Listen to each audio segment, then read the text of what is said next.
할렐루야. 네, 이 시간 이 자리에 나온 성도님들의 삶 가운데 하나님의 넘치는 은혜가 있길 소원합니다. 네, 제가 생활 반경이 좀 제한적이다 보니까요.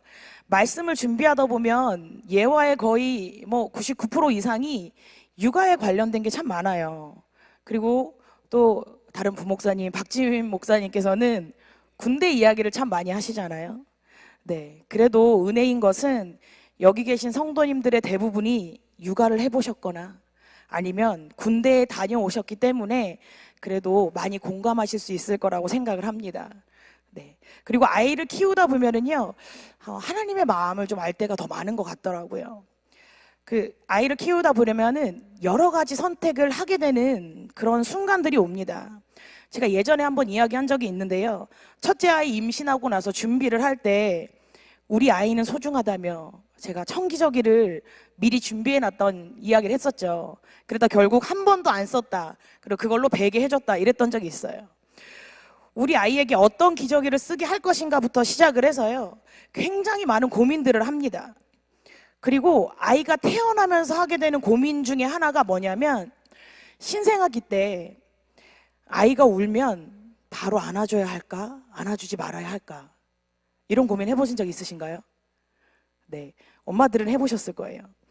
이 아이를 키울 때 대부분의 일들을 시간들을 좀 잊어버리는데 신생아 때 그 고생했던 기억은 지금 저 첫째가 이제 뭐 한 8년 전이긴 하지만 그때 기억은 참 오래 가는 것 같아요. 아직도 잊혀지지 않거든요. 여기 계신 분들 중에 성도님들은 아이가 울면 바로 안아주셨나요? 아니면 바로 안아주면 손 탄다고 좀 있다가 안아주셨나요? 네. 신생아기에 잘 자는 아이들이 한 3시간 자죠, 밤에. 그리고 예민한 아이들 같은 경우에는 1시간, 막 30분마다 일어나고 그래요. 사실 편하게 키우려면 아이가 울어도 그냥 배 부르고 기저귀 괜찮으면 그냥 토닥토닥해서 자, 뭐 이렇게 하다 보면 아이가 좀 자긴 하거든요. 그럼 엄마에게도 좀 여유가 생겨요. 그런데 이 부분에 대해서 제가 대학원 다닐 때 수업을 들은 적이 있습니다. 신생아기 때 아이들이 울면은 가장 좋은 것은 바로 반응해 주는 게 좋대요. 왜냐하면 그 아이가 무언가 불편해서 울 때 엄마가 아니면 그 아이를 돌보는 주 양육자가 바로 반응을 해주면 이 시기의 아이들이 세상을 어떻게 배우냐면 내가 사는 세상은 좀 살만한데? 라고 생각을 한다고 해요. 그런데 반대로 안 안아주면 어떻게 될까요? 내가 사는 세상에 믿을 사람이 없구나 라는 생각을 한다고 합니다. 그래서 자기의 욕구가 잘 채워진 아이들, 이 아이들이 나중에 어려운 상황을 겪었을 때 극복하는 힘이 또 다르다는 이야기도 들은 적이 있습니다. 그래서 그 유아기 때가 아이들도 잘 기억을 못하는 시기지만 굉장히 중요하다고 해요. 그래서 제가 첫째 때는 그 수업을 들었잖아요. 그래서 정말 제 몸 하나 돌보지 않고 조금만 울어도 새벽에라도 언제라도 아이가 울면 막 새벽에 10번도 더 일어나서 아이를 안아주면서 키웠어요. 그런데 둘째, 셋째를 키우면서 느꼈습니다. 책대로 키우단 내가 죽겠구나. 네. 난 육아가 체질은 아닌데. 네. 배운 대로 아이를 키우기엔 내가 너무 그릇이 작구나 이런 생각을 했어요. 그래서 이제 하나님 앞에 맡기고 키웁니다. 네.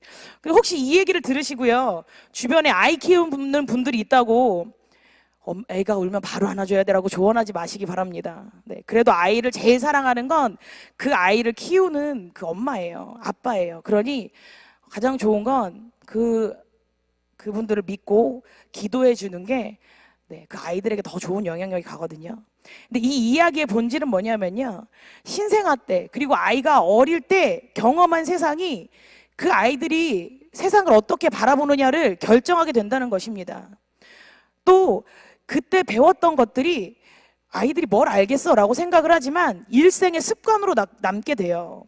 우리나라 속담에도 있잖아요. 3살 버릇 여든 간다는 이야기가 있습니다. 이때 아이들이 아무것도 모르는 것 같고 아직 말도 못하는 아이이고 제대로 걷지도 못하는 아이이고 그런 것 같지만 이때 다른 사람들과 어떻게 지내야 하는지를 가정에서 보내고요.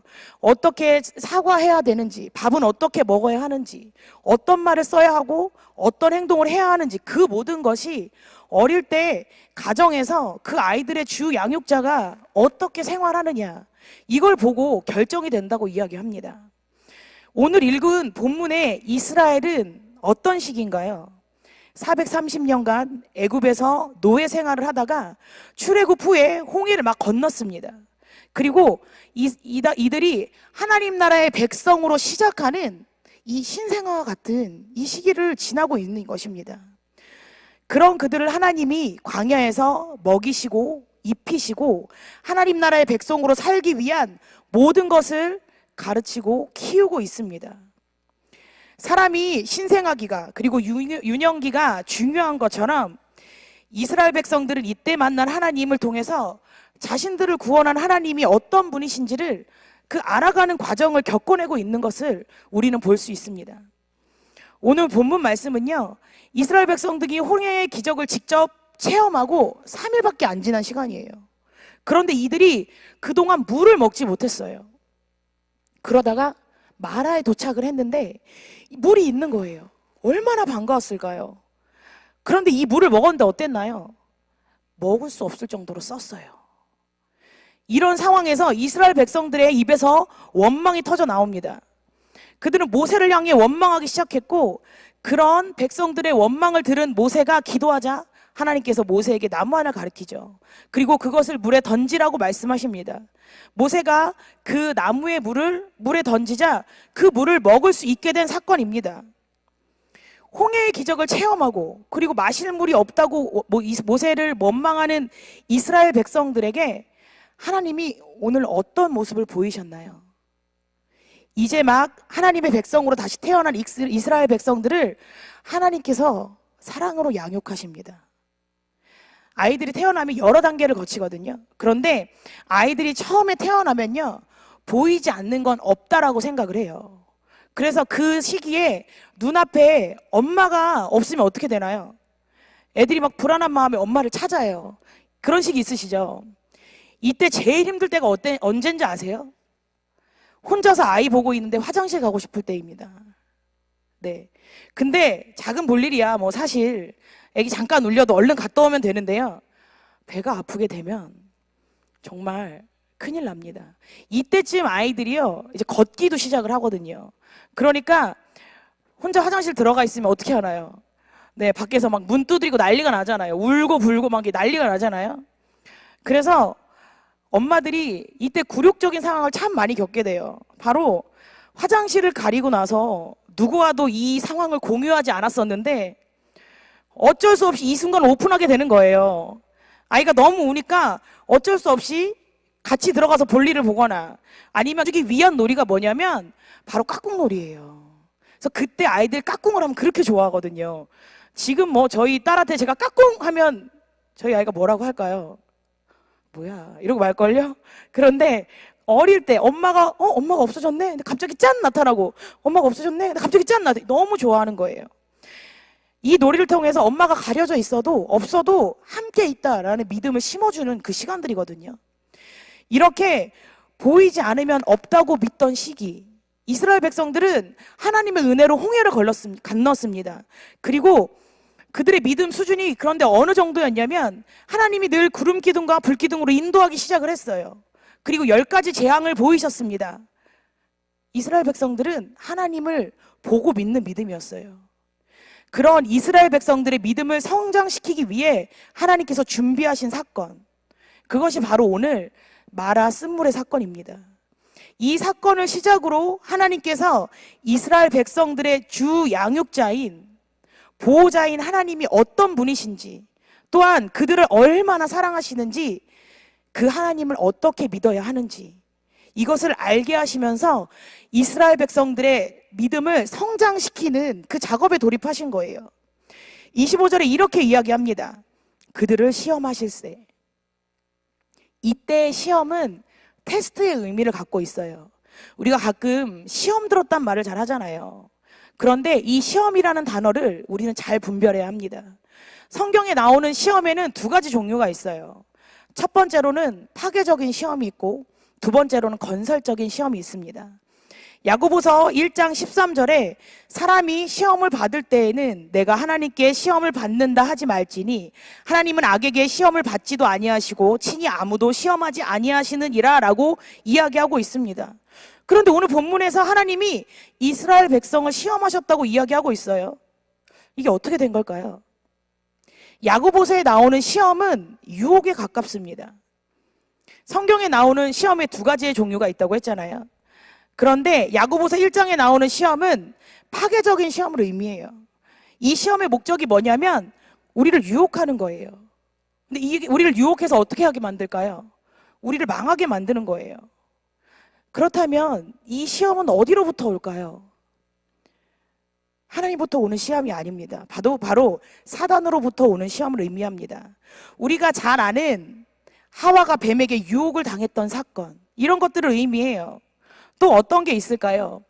예배 드리러 가야 하는데 오늘 마침 내 최애인, 요즘 트로트 많이 보시잖아요. 그것 때문에 사신다고 하시는 분들이 종종 계세요. 그게 나의 기쁨이라고 하시는 분들이 많이 계시는데 그 내가 제일 좋아하는 가수가 오늘 실시간으로 콘서트를 한대요. 그럴 때 그런 얘기 하시죠. 하나님, 왜 날 시험에 들게 하시나요? 근데 이건 하나님께서 주신 시험이 아니라는 겁니다. 야고보서 1장 13절의 의미는 하나님께서 우리를 망하게 하려고 유혹하지 않는다라고 말씀하고 계세요. 우리를 죄에 빠지게 하려고 우리를 유혹하지 않습니다. 우리를 망하게 하는 것, 그리고 죄에 빠지게 하는 것, 그렇게 유혹하는 것은 마귀의 시험입니다. 그리고 또 다른 시험은 건설적인 시험입니다. 이런 건설적인 시험이 바로 하나님으로부터 오는 시험입니다. 이것이 바로 오늘 마라의 쓴물과 같은 사건이에요. 이 마라의 쓴물의 사건의 목적이 무엇인가요? 이 사건을 통해서 이스라엘 백성들이 망하게 된 게 아니에요. 이때 이 사건을 통해 이스라엘 백성들은 자신들의 믿음이 어느 정도인지를 점검하게 됩니다. 그들의 신앙의 수준이 드러나게 되죠. 이런 시험이 테스트인 거예요. 학교에 다니다 보면 시험을 보게 되는 이유가 같습니다. 요즘 학교 다닐 때 중2 때부터 시험을 본다고 하더라고요. 그래서 얼마 전에 여기 찬양단 쓰는 친구들이 이제 중2거든요. 그래서 처음 시험을 본다고 굉장히 열심히 공부를 하더라고요. 그래서 뭐 요즘에는 스터디 카페라는 게 있더라고요. 저희 때는 독서실이 있었는데 요즘엔 스터디 카페가 있어요. 뭐 저도 아직 가보진 않았어요. 근데 뭐 스터디 카페에 가서 공부를 한다, 밤을 새울 거다 막 이런 얘기를 해요. 그런데 시험을 보고 나서 시험을 못 봤다고 막 점수를 얘기해 주더라고요. 진짜 못 봤더라고요. 네. 근데 네. 그 친구들이 그러면서 뭐라고 할까요? 제가 다음엔 잘 볼 거예요. 라고 이야기 하더라고요. 네. 물론 그때뿐인 마음일지 정말 앞으로 또 잘 볼지 모르겠지만 그런 다짐을 하게 됩니다. 시험을 보면은 내 실력이 어느 정도인지가 드러나요. 어떤 게 부족한지, 어떤 걸 잘하는지가 평가가 되는 겁니다. 그리고 시험을 통해 우리는 내 수준이 어느 정도인지 드러나고 그치는 것뿐만이 아니라 어떻게 되나요? 그 수준을 이제 향상시키기 위해 노력하게 됩니다. 시험이 없으면 너무 편할 것 같은데 시험이 없으면 성장이 없는 거예요. 하나님의 테스트가 바로 이런 것입니다. 그 목적이 우리를 타락시키기 위한 것이 아니라 이 시험을 통해 우리의 믿음을 점검하고 그리고 성장시키기 위한 것입니다. 우리는 살아가면서 이런 하나님의 테스트를 종종 만나죠. 그리고 이것은 피할 수 없습니다. 그리고 그걸 통해서 내가 이거밖에 안 되는구나 라는 걸 알게 되죠. 마라의 쓴물 사건에서 이스라엘 백성들은 하나님의 테스트 앞에 어떻게 반응했나요? 하나님은 원망했습니다.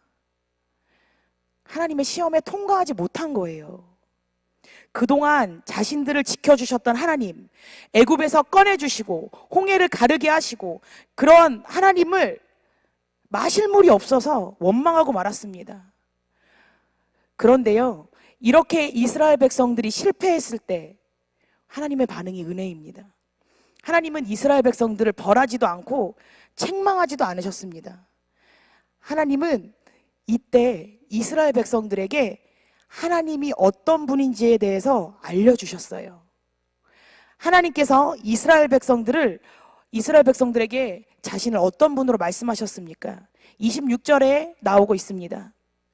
이르시되 너희가 너희 하나님 나 여호와의 말을 들어 순종하고 내가 보이게 의를 행하며 내 계명에 귀를 기울이며 내 모든 규례를 지키면 내가 애굽 사람에게 내린 모든 질병 중 하나도 너희에게 내리지 아니하리니 나는 너희를 치료하는 여호와임이라. 그동안 자신들을 인도하신 하나님 앞에서 불평했던 이스라엘 백성들, 이 백성들은 하나님의 테스트에 실패했지만 하나님께서는 이스라엘 백성들에게 하나님 앞에서 지켜야 할 법도와 율례를 알려주셨어요. 아이들이 가정에서 부모님을 통해서 어떻게 밥을 먹어야 하는지를 배우죠. 어떻게 행동해야 하는지를 배우죠. 무엇이 옳고 그른 것인지를 배우죠. 이것처럼 오늘 이 시험을 마치신 후에 비록 실패했지만 하나님께서는 이스라엘 백성들에게 하나님의 백성으로 살아갈 때 어떻게 살아가야 하는지를 알려주신 것입니다. 왜냐하면 하나님께서 이렇게 하나님의 법도와 율례를 지키도록 알려주신 것이 바로 이스라엘 백성들이 살 길이기 때문입니다. 하나님께서 이스라엘 백성들에게 마라에서의 시험을 통해 자신의 신앙이 어떤지를 보게 하셨어요. 하나님 앞에 원망하고 있는, 하나님 앞에 범죄하는 자신들을 보게 하신 것입니다. 그 자신들 안에 패역하고 완악한 성품을 알게 하셨어요. 그들이 불평했을 때 하나님께서는 이런 이스라엘 백성들에게 어떻게 하셨냐면 너는 물 한 모금도 주기 아까워 이렇게 얘기하신 게 아니라 불평하던 그들에게 먼저 물을 먹이시는 사랑을 베푸셨습니다. 그리고 그들이 죄로 인해 징계받을 수밖에 없는 존재이지만 그들이 그 벌을 면할 수 있는 방법을 알려주신 거예요. 하나님 앞에 원망했던 이스라엘 백성들은 어쩌면 애굽 백성들이 하나님의 말씀에 순종하지 않고 반역하다가 심판받았던 모습들을 떠올리면서 두려워하고 있었을지 모릅니다. 왜냐하면 불과 얼마 전에 하나님의 그런 능력을 보았기 때문입니다. 그러니 하나님께 대적하면 벌을 받는다라는 생각이 있었을 거예요. 그럼 그들에게 하나님이 말씀하십니다. 내가 애굽 사람에게 내린 모든 질병 중 하나도 너희에게 내리지 않겠다. 그러기 위해서 너희는 내 법도와 율례를 따라야 한다. 나의 말에 순종하고 내가 보기에 의를 행하고 내 계명에 귀를 기울이면 내 모든 규례를 지켜서 행하면 나는 너희의 죄악을 치료할 것이다. 하나님께서는 이스라엘 백성들이 하나님의 징계를 면하고 하나님의 백성의 특권을 누리게 하기 위해서 법도와 율례를 정하신 것입니다.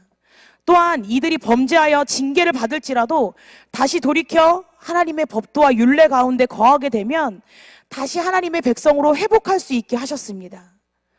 하나님께서는 이렇게 자신을 이스라엘 백성들에게 치료하시는 하나님으로 나타내셨습니다. 이사야서 1장에요. 이사야 선지자는 범죄한 이스라엘이 돌이켜 하나님의 법도와 율례를 지키지 않아서 치료함을 받지 못하는 것을 안타까워하시는 그 하나님의 심정을 말하고 있어요. 에스가에서에서도 어떤 악인이라도 돌이켜 하나님의 율례를 지키고 법과 의를 행하면 그 범죄를 하나도 기억하지 않으시고 그의 행한 의로 인해서 그를 살게 하시겠다는 하나님의 약속이 기록되어 있습니다. 하나님께서는 범죄한 이스라엘 백성들을 하나님의 법도와 율례를 통해 치료해 주셨습니다. 그러나 이러한 하나님의 법도와 율례가 완전한 치료의 방법이 되어질 수 없었습니다.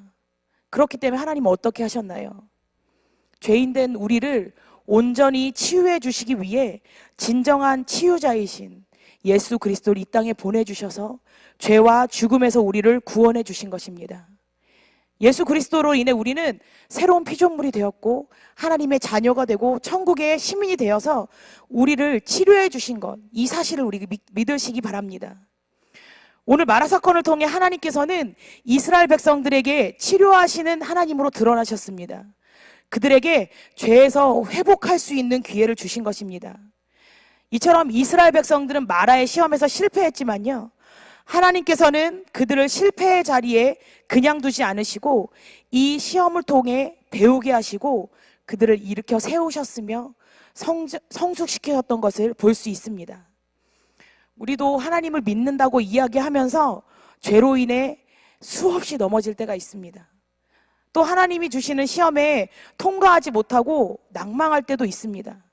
그러나 우리가 하나님께 회개하고 다시 돌이켜 주님의 길을 따르기로 작정한다면 하나님께서는 우리를 치유해 주시는 것을 믿으시기 바랍니다.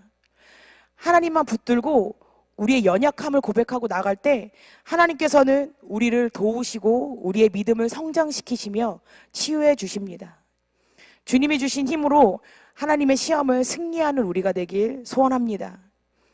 이 영적 신생아기를 거치면서요, 이스라엘 백성들에게 그들의 주 양육자인 하나님께서는 이처럼 넘치는 사랑을 주었습니다. 이러한 사랑이 언제까지 계속되나요? 광야에서 지내는 동안 계속되었습니다. 그러한 사랑을 받은 이스라엘 백성들은 그 수많은 믿음의 실패 가운데서도 결국 하나님을 믿고 따르는 민족으로 성장하게 되는 것입니다. 또한 오늘 본문에서 이 마라를 지나고 난 후에 하나님은 이스라엘 백성들을 어디로 인도하셨나요? 27절에 이야기합니다. 그들이 엘림에 이르니 거기에 물샘 열둘과 종려나무 이른구루가 있는지라. 거기서 그들이 그 물 곁에 장막을 치니라. 목이 말라 죽을 지경이던 이스라엘 백성들이 마라에서 고통당할 때 하나님은 이 물을 달게 하셨습니다.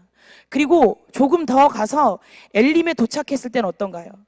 물샘 열둘과 종려나무 이른구루가 있었습니다.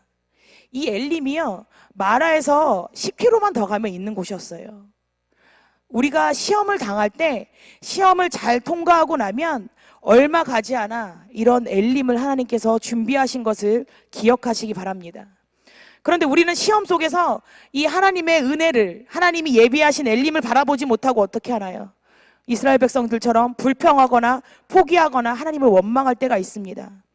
그러나 하나님께서 시험 뒤에 축복을 준비하고 계시는 것을 우리가 기억하기 바랍니다. 그런 의미에서 이 마라 사건을 통해 이스라엘 백성들에게 하나님은 고난이 아닌 하나님의 축복을 발견하게 하는 시간이었습니다. 우리의 삶에 보이지 않아도, 그리고 느껴지지 않아도 하나님의 일하심을 신뢰하며 순종하며 나아갈 때 하나님께서는 우리의 삶 가운데 동행하여 주시고 우리의 믿음을 성장시켜 주실 것입니다. 또한 이 본문을 통해서 하나님이 언제 일하시는지를 우리는 발견할 수 있습니다. 오늘 본문에 마라의 쓴물이 단물이 된 그 계기가 언젠가요? 이스라엘 백성들이 모세에게 원망했을 때인가요? 아닙니다. 25절에 모세가 여호와께 부르짖었더니, 바로 모세가 기도했을 때 하나님께서는 이스라엘의 해결의 방법을 열어주셨습니다. 이스라엘 백성들의 원망을 들으면서 모세가 무척 괴로워하고 힘들어했어요. 그러한 안타까운 심정으로 하나님 앞에 울부짖었거든요.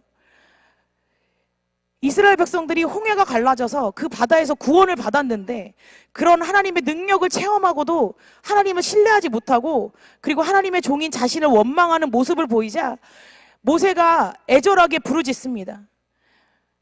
그런 상황에서 모세는 이스라엘 백성들과 같이 불평하지 않았어요. 이 문제를 해결할 수 있는 분은 오직 하나님인 것을 믿고 부르짖었습니다. 그리고 그렇게 모세가 기도할 때 하나님께서는 기다리시기라도 한 것처럼 즉시 응답하셨습니다. 이 하나님의 테스트에 모세는 통과한 것입니다. 그리고 그를 통해 하나님께서 문제를 해결해 주신 것입니다. 모세의 기도로 이스라엘 백성들은 완전한 평온을 다시 찾게 되죠. 이것처럼 믿음의 기도는 기적을 일으킵니다. 그리고 오늘날도 이런 기적은 계속되고 있습니다. 이런 기도의 능력은 어떤 특정한 사람에게만 하나님이 주신 게 아니에요. 이러한 능력은 하나님을 믿는 모든 자들에게 주신 하나님의 선물입니다. 모세는 하나님의 능력을 믿었기에 문제 앞에서 다른 이스라엘 백성들처럼 원망하거나 불평하지 않고 하나님께 부르짖었습니다. 그리고 그럴 때 하나님께서 모세의 기도를 들으시고 응답하신 것입니다. 우리 역시 문제를 만날 때 하나님께 기도하는 믿음이 있길 소원합니다. 이스라엘의 수많은 사람들이 원망했지만 하나님께서는 단 한 사람, 모세의 기도를 듣고 응답하셨던 것처럼 이 시대 역시 하나님께서 기도하는 한 사람의 간구를 듣고 역사하십니다. 이것이 바로 하나님이 일하시는 방법입니다. 어떠한 상황 가운데서도 믿음을 지키는 한 사람, 그 사람을 통해 하나님께서 일하시고 하나님의 능력을 드러내시는 것입니다. 여기 계신 성도님들이 그런 기도의 한 사람이 되길 소원합니다. 어느 교회나요, 어느 목사님들이 인정하는 게 있습니다. 뭐냐면 정말 믿음 좋은 분들이 이 금요철에 나오신다는 거예요. 그리고 새벽제단에 나와 기도하신다는 것입니다. 그렇기 때문에 저는 여기에 나온 이 분들이, 성도님들이 이 충주제일교회 기도의 용사들이라고 믿습니다. 그 기도의 사명이 있으시기에 사람들이 말하는 불금, 쉬고 싶은 시간에 그 모든 것들 내려놓고 주님 앞에 나온 거라고 믿습니다. 하나님께서 모세와 같이 어떠한 상황에서도 하나님을 믿고 기도하는 자들을 통해 역사하십니다. 여기 계신 성도님들이 그렇게 하나님께 쓰임받는 믿음의 일꾼들이 되길 소원합니다. 모세가 이스라엘 백성들을 위해 기도했듯이 우리 역시 나뿐만 아니라 이 나라를 위해, 그리고 교회를 위해, 다른 성도님들을 위해, 그리고 하나님을 알지 못하는 영혼들을 위해 기도할 때 하나님께서 우리의 기도를 들으시고 역사하실 줄을 믿으시기 바랍니다. 우리 시간 함께 찬양하며 고백하고 나아가기 원합니다. 주를 위한 이곳에 예배하는 자들 중에 그가 찾는 이 없어 주님께서 슬퍼하시네. 주님이 찾으시는 그 한 사람, 그 예배자, 내가 그 사람 되길 간절히 예배하네. 우리 함께 고백하겠습니다. 이곳에 서 있네 주님 내게 엎드려 절하네. 그 어느 것도 난 필요 없네. 주님만 경배해. 이 시간 말씀 붙들고 기도하기 원합니다.